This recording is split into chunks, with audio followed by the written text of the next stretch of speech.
लगभग 40 वर्ष पूर्व की घटना है। श्रीधाम वृंदावन में एक संत घूमते थे।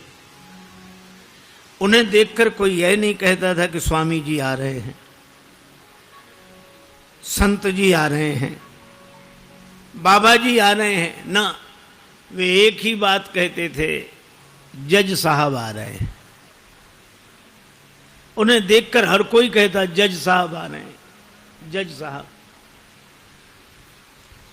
एक महात्मा ने पूछा कि इनको जज साहब क्यों बोलते हैं? तो उन संत ने बड़ी अद्भुत बात बताई कि पहले ये जज ही थे। दक्षिण भारत के किसी कस्बा नुमा छोटे से शहर में जज के पद पर थे और उसी शहर के पास एक छोटा सा गांव में रहने वाला एक केवट, वो इतना सरल था, इतना सरल।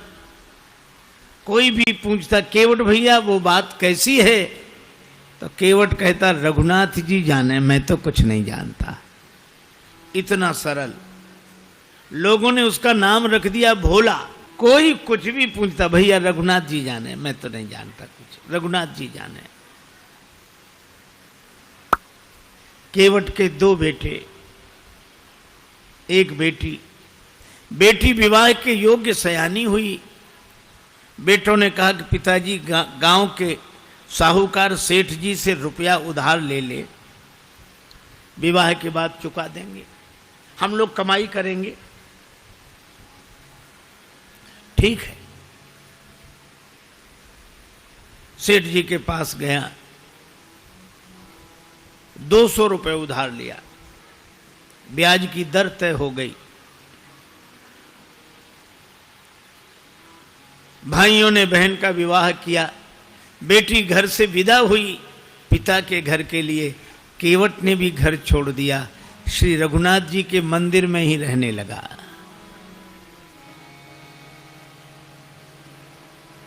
बस उसको तो रघुनाथ जी ही सब कुछ।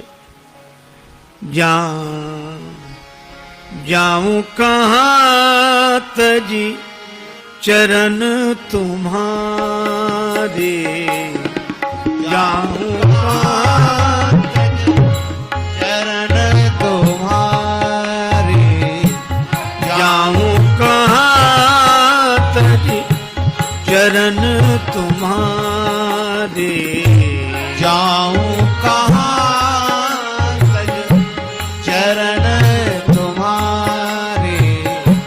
काको नाम पतित पावन जग, काको नाम पतित पावन जग, केही अति दीन प्यारे। ओ जाऊं कहाँ तजी चरण तुम्हारे, जाऊं कहाँ तज चरण तुम्हारे, जाऊं कहाँ तज चरण तुम्हारे। मंदिर में रहता, झाड़ू लगाता, रघुनाथ जी का दर्शन करता, आनंदित रहता। बेटों ने कमाई की, पैसा केवट को लाकर दिया, पिताजी जिनसे उधार लिया है वापिस करें। केवट गया, सेठ जी को रुपया वापिस दिया, ब्याज दिया। सेठ जी ने रसीद लिख ली, हिसाब किताब चुकता, पाई पाई से पैसा प्राप्त। केवट को दी रसीद, पढ़ो क्या लिखा है। केवट बोला मैं कुछ नहीं जानता, रघुनाथ जी जाने। सेठ के मन में पाप आ गया, ये रसीद हमें दे दो, ये कागज हमें दे दो। और दूसरे कागज पर कुछ ऐसे ही लिख कर दिया, पानी ले आओ। वो पानी लेने गया, कागज बदल दिया। केवट जो कागज लेकर आए उस पर ऐसे ही कुछ लिखा था।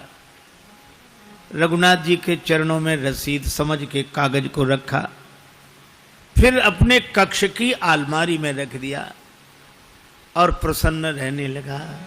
सिर पर सीताराम फिकर फिर क्या करना, सिर पर सीताराम फिकर फिर क्या करना, क्या करना क्या करना, फिकर फिर क्या करना, क्या करना क्या करना, फिकर फिर क्या करना।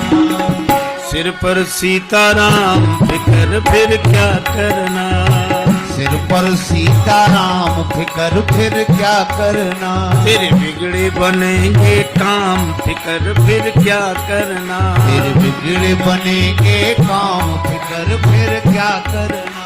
पितु रघुवर श्री जानकी मैया, पितु रघुवर श्री जानकी मैया, फिर क्यों परेशान हो भैया, फिर क्यों परेशान हो भैया। कटेंगे कष्ट तमाम फिकर फिर क्या करना, मेरे कटेंगे कष्ट तमाम फिकर फिर क्या करना। सिर पर सीताराम फिकर फिर क्या करना, सिर पर सीताराम फिकर फिर क्या करना।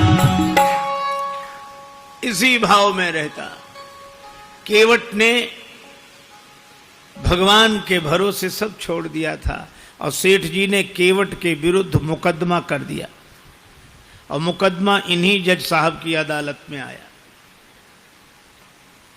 इन्हीं जज साहब के।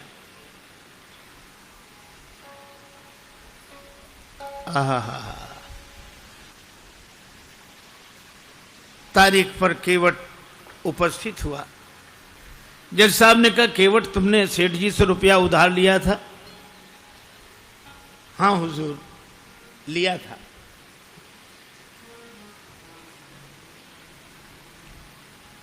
दे दिया? हाँ दिया साहब। कोई प्रमाण है? ये रसीद। जज साहब ने देखा, बोले इससे तो सिद्ध नहीं होता कि तुम रुपया दे चुके हो। केवट रोने लगा, हुजूर माई बाप हम तो इसी को सब कुछ समझे थे। जज साहब को दया लगी, अच्छा रो मत, तुम ये बताओ जब तुमने सेठ जी को रुपया वापस दिया तब तुम्हारे और सेठ जी के बीच में कोई और था? केवट उसी सहजता में बोला कि हमारे और सेठ जी के बीच में उस समय सिवा रघुनाथ जी के कोई नहीं था। उसने लिया रघुनाथ जी का नाम और जज साहब ने समझा रघुनाथ जी इनके गांव के रहने वाले कोई सज्जन होंगे। अच्छा तुम जाओ, अगली तारीख को आना। जज साहब ने अपने खर्चे से सम्मन जारी कर दिया रघुनाथ जी के नाम। अब चपरासी पूरे गांव में घूमे, मजे की बात रघुनाथ जी नाम का कोई आदमी नहीं था वहां। किसी ने कहा रघुनाथ जी का मंदिर जरूर है। चपरासी बोला वही बताओ। मंदिर पर गया, पुजारी जी बाहर बैठे सीताराम सीताराम सीताराम सीताराम सीताराम कर रहे थे और जो चपरासी ने देखा, पुजारी जी से बोला रघुनाथ जी का मंदिर यही है? पुजारी जी बोले हाँ। तो ले लो। अब पुजारी जी ने जो देखा कि सम्मन, मन में सोचने लगे जब भगवान ने मंगा ही लिया है तो हम वापस काहे को करें। हस्ताक्षर पुजारी जी ने कर दिए। चपरासी समझा कि यही रघुनाथ जी हैं और सम्मन रघुनाथ जी के चरणों में रखते हुए पुजारी जी ने कहा कि वाह प्रभु क्या लीला है, भक्त जो न कराएं सो थोड़ा।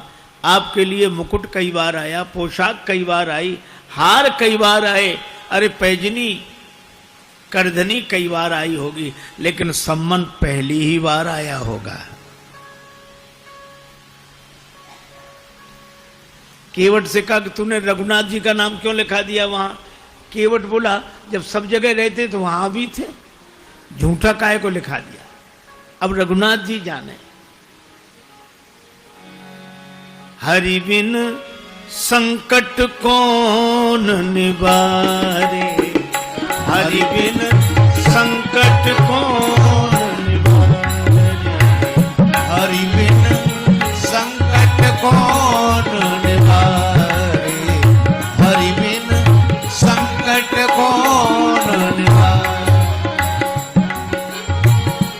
साधनहीन मलिन दीन में जाऊं कही के द्वारे या अनाथ की लाज आज रघुनाथ जी हाथ तुम्हारे रघुनाथ जी हाथ तुम्हारे हरि बिन संकट कौन निवारे।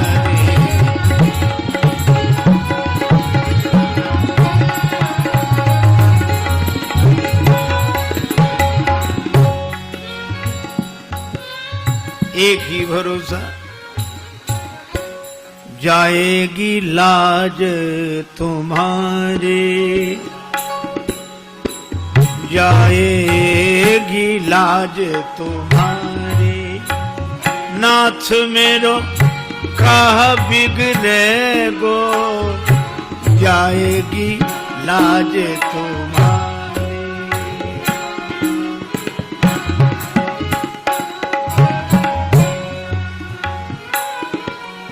दीन दयालु सुने जब ते तब ते मन में कछु ऐसी बसी है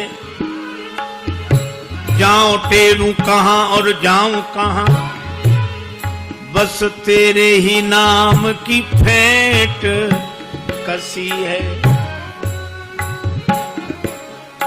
तेरो ही आसरो एक मलूक नहीं प्रभु सो कोई और जसी है ए हो मुरारी पुकारी कहो अब मेरी हंसी नहीं तेरी हंसी है मेरी हंसी नहीं तेरी हंसी है जाएगी लाज तुम्हारी नाथ मेरो का बिगड़े गो जाएगी लाज तुम्हारी।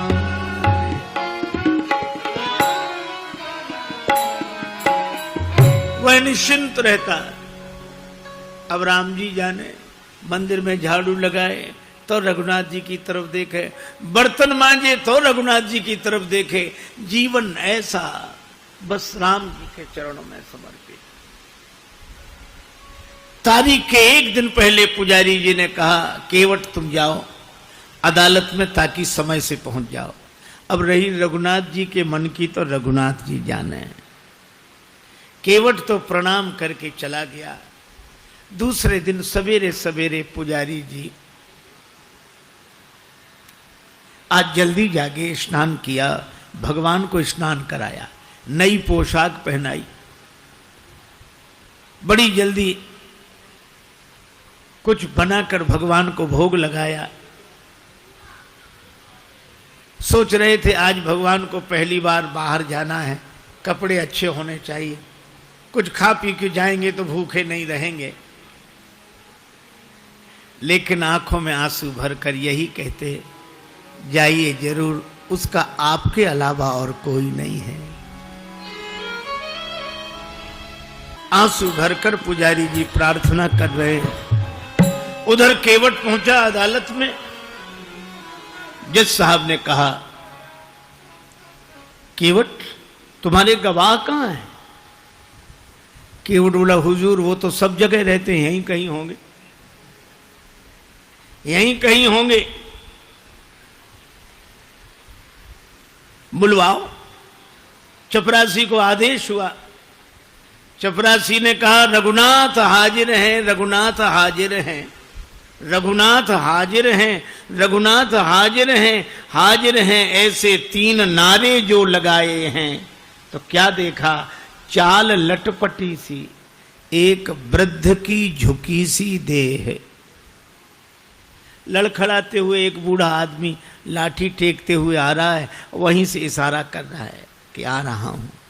चाल लटपटी सी, एक वृद्ध की झुकी सी देह, दुपटी फटी सी, शीस बांधे धर धाये हैं, हाथ माह छड़ी पड़ी तुलसी की ही ये माल, माथे पर रोरी चारु चंदन चढ़ाए हैं, साहब के सामने विनीत चपरासी साथ, आज रघुनाथ जो गवाह बनी आए। साहब के सामने विनीत चपरासी साथ, आज रघुनाथ जी गवाह बने आए। केवट ने प्रणाम कर लिया। सेठ जी चौंके कि ये कौन? जज साहब ने कहा रघुनाथ जी आपका ही नाम है? जी। केवट ने रुपया वापस कर दिया। हाँ, कोई प्रमाण है? सेठ जी ने खुद रसीद लिख ली थी। बेईमानी आ गई मन में, दी नहीं केवट को। सेठ जी को यहीं रखा जाए, इनकी बैठक में रखा हुआ रजिस्टर मंगाया जाए। उस रजिस्टर में वो रसीद अब तक सुरक्षित है। सर्वांतरयामी भगवान से क्या छिप सकता था? चपरासी को भेजा गया, रजिस्टर मंगाया गया और रसीद मिल गई। सेठ जी दंडित हुए। केवट भाई जित बरी हुआ। गवाह महाराज तो चले ही गए थे। अपने चैम्बर में जज साहब ने केवट को बुलाया। केवट एक बात पूछे? हाँ पूछिए हुजूर। ये रघुनाथ जी कहाँ रहते हैं? केवट ने कहा हुजूर यहां हम रहते हैं। तो तुम कहाँ रहते हो? कहाँ जा रघुनाथ जी रहते हैं। तो तुम दोनों एक ही गांव के रहने वाले हो? अरे गांव एक ही जगह के। एक ही जगह के? कौन है ये तुम्हारे गांव के? अरे सरकार, पढ़े लिखे लोगों को समझाना मुश्किल होता है। अरे ये वो हैं जिनका मंदिर है। मंदिर के पुजारी तो लग नहीं रहे थे, और मंदिर इन्होंने बनवाया हो ऐसी हैसियत नहीं दिख रही थी। केवट ने कहा हुजूर ये वही हैं जो मंदिर में बैठे हुए हैं। जय हो जय हो। मंदिर में विराजमान है ये। अब जज साहब चौंके, चपरासी को बुलाया। चपरासी कांप रहा था। हुजूर जिस आदमी ने हस्ताक्षर किए थे वो ये नहीं था। जब सारा रहस्य पता लगा तो जज साहब रोने लगे। रोते रोते बंगले पर गए। लोगों ने पूछा क्या बात है, रो क्यों रहे हो? तो उन्होंने यही कहा, शुक सारद नारद शेष गणेशहु, सुख सारद नारद शेष गणेशहु, के नहीं ध्यान में आते रहे, सोई आज विनीत अदालत में, केवटा के गवाह कहाते रहे।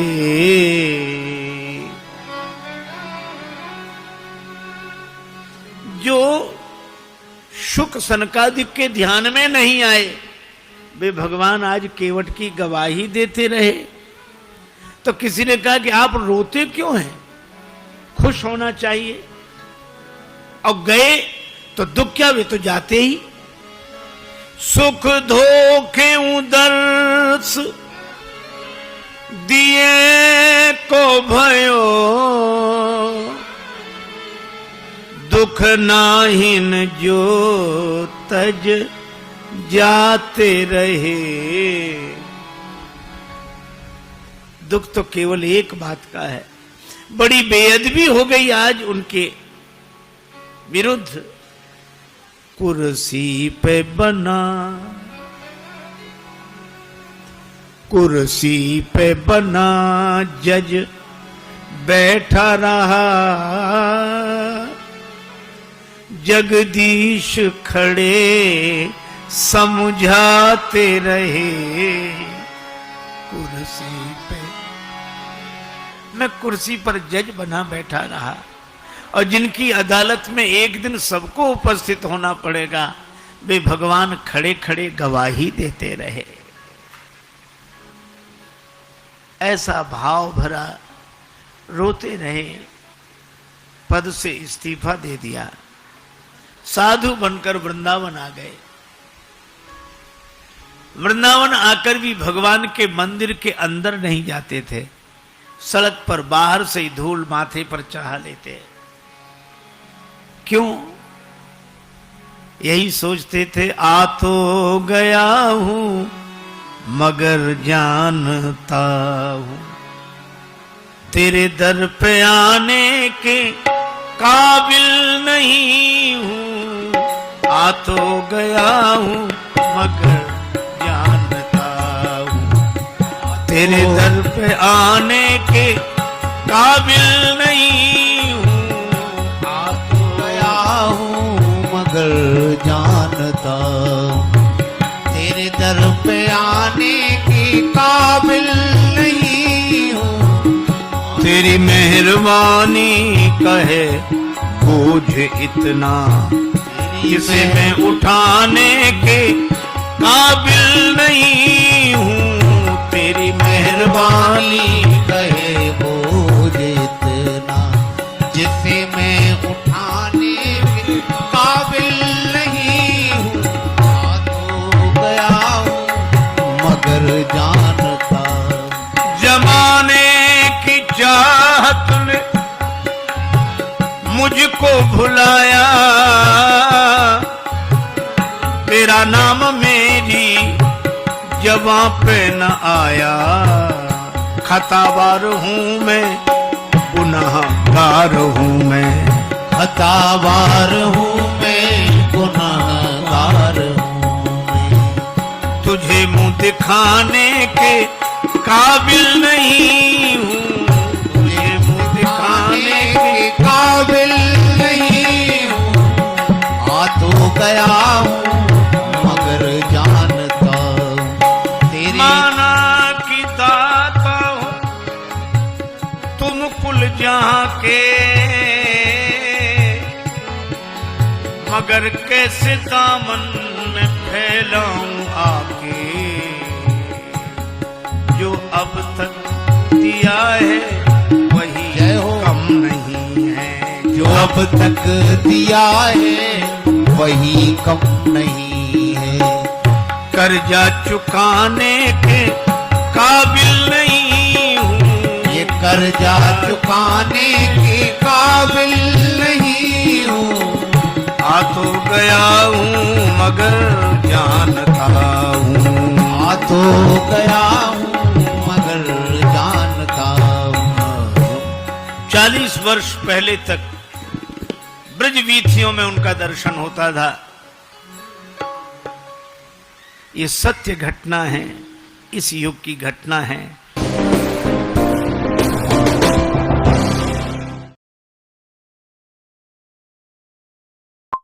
मेरे पापा को ये था कि बस अब इसको एडमिशन करवाना है और